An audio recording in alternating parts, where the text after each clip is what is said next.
Nous pouvons lire une parole et que c'est la parole que nous lisons le même jour et que l'Éternel nous accorde la grâce par l'Esprit de comprendre encore plus profondément ce qu'il exprime dans cette parole. Pour moi, la parole de Dieu se renouvelle tous les jours. Pour ceux qui disent qu'ils connaissent déjà, moi, je voudrais alors être comme l'apôtre Paul. Il dit nous connaissons en partie. Moi, je me posais une fois la question à savoir comment quelqu'un peut être rempli comme ça et qui dit qu'il connaît en partie. Or, il n'est pas Dieu. Il est un homme de la même nature que moi. C'est Dieu qui a le monopole de savoir. C'est Dieu qui connaît tout. Et c'est une raison pour laquelle je dis toujours au peuple de Dieu, on ne se rencontre pas en tant qu'enfant de Dieu pour faire des démonstrations de connaissances, mais pour partager et retirer dans la parole ce qu'on n'a pas fait et mettre en pratique.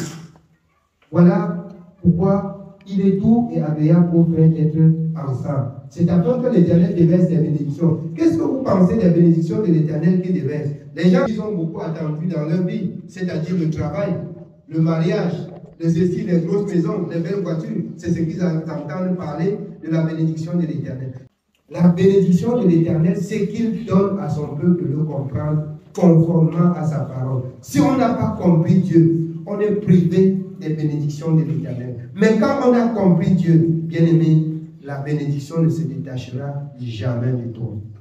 Parce que c'est la parole en fait qui en fait la bénédiction dans la parole de l'Éternel. C'est pourquoi l'Éternel dit, dans le livre de Deutéronome 30, nous allons lire à partir du premier verset.